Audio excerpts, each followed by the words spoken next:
कामतगिरी का क्या इतिहास है? यहाँ भगवान साढ़े 11, अच्छा 11 साल, 11.5 साल यहाँ रहे थे। 11 वर्ष सबसे पहले जब 14 वर्ष को उनको वनवास काल आया, हाँ। तो सबसे पहले वो इलाहाबाद गए वाल्मीकि आश्रम। अच्छा।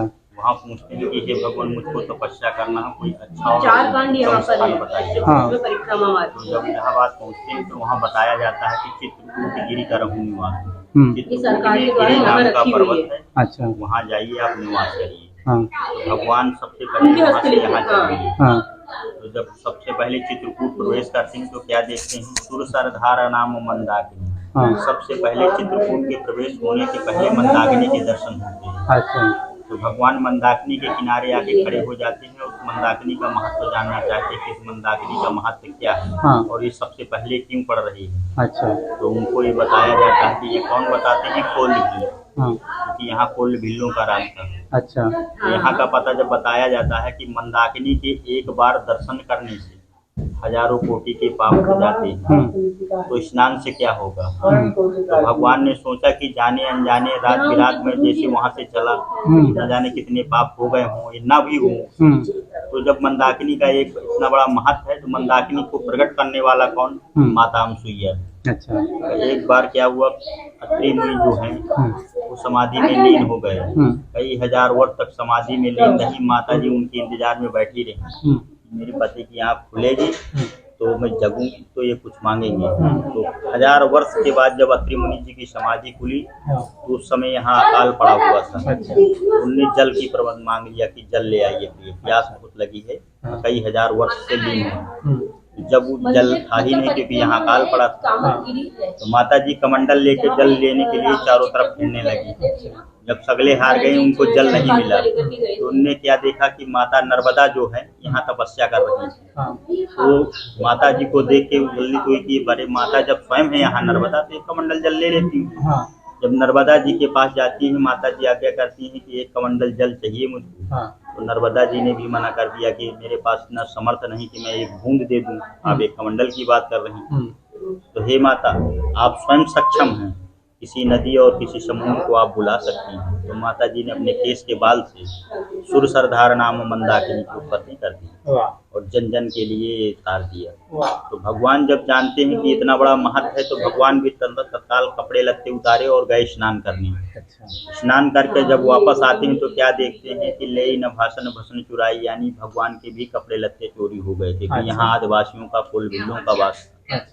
तो भगवान देख के दंग रह गए कि अरे, एक ऋषि ने बताया कि बहुत अच्छा और उद्गम स्थान है, और यहाँ के मैं देखता हूँ कि ये सब काम हो रहा है।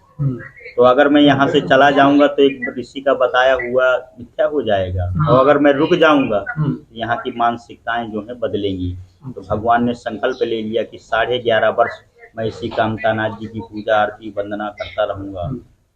तो जब भगवान ने निर्णय ले लिया कि 11.5 वर्ष में यहीं रहूंगा, तो भगवान को देख देख के यहाँ के लोग बात आकर्षित होने लगे कि भगवान नंगे पांव जा रहे हैं। भगवान नींद नारी भोजन सभी त्याग दिया और भगवान जो है सभी वैभवों को सभी दूर कर दिए और वनवासी भेष में यहाँ रहने लगे। तो जब वनवासी भेष में सभी लोग कोल भिल्ले देखने लगे, तो भगवान के लिए धीरे धीरे धीरे वो कार्तिक होने लगे। भगवान के लिए रास्ताएं बनाना, भगवान के लिए पढ़ने के लिए मड़िया देना और तमाम प्रकार की सुविधाएं करने लगे। तो सभी भक्ति में तब्दील हो गए। तो जब चलने का बारी आया, यानी 11.5 वर्ष पूर्ण हो गए भगवान के, तो यहाँ से उनको अब नासिक जाना था, क्योंकि नासिक की लिए लीला करना था। तो ये हमारे कामतगिरी भगवान हाथ जोड़ के खड़े हो गए कि हे प्रभु, आपके यहाँ 11.5 वर्ष रुकने से मैं हर जगह पहचान में आ गया, नहीं मुझको कोई नहीं जानता था। तो आपके यहाँ निवास करने से मैं तीनों लोगों में जानने लगा। हे प्रभु, एक ऐसा युग आ रहा है, कलयुग आ रहा है, तो मनुष्य जो है आपको ही भूल जाएगा, तो मुझको कौन याद रखे। तो हे प्रभु, अनंत काल तक जैसे आपका नाम चलता रहे, वैसे मेरे को भी एक वरदान दीजिए। तो इनको वरदान क्या मिला? कामतगिरी भय राम प्रसादा, अवलोकत अपहरत विषादा। क्योंकि कलयुग में मनुष्य की जो है एक कामनाएं नहीं होती हैं कि एक आदमी पूर्ण कर पाए। तो कलयुग में भगवान ने इनको पावर दे दिया, क्योंकि कलयुग एक नाम आधारा सुगरी सुगरी पारा। कलयुग में भगवान का नाम ही रह जाएगा, डायरेक्ट कोई नहीं दर्शन पा सकता। तो इनको नियुक्ति कर दी गई कि ये कलयुग में अपना संभालते रहें। तो यहाँ जो भी सच्चे मन से 5 किलोमीटर का परिक्रमा लगाए और परिक्रमा के दौरान यानी जो इच्छा हो मांग सकता है। यहाँ तत्काल देने का रिजल्ट मिला है, पेंडिंग में नहीं रखना है कि आपको पेंडिंग में रखना है।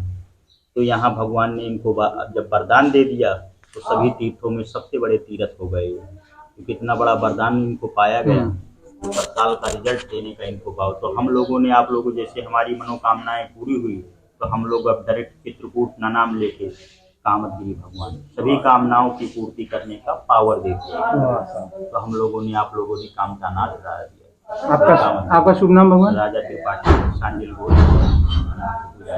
बहुत अच्छी जानकारी दी आपने सर, बहुत अच्छी। जय श्री राम।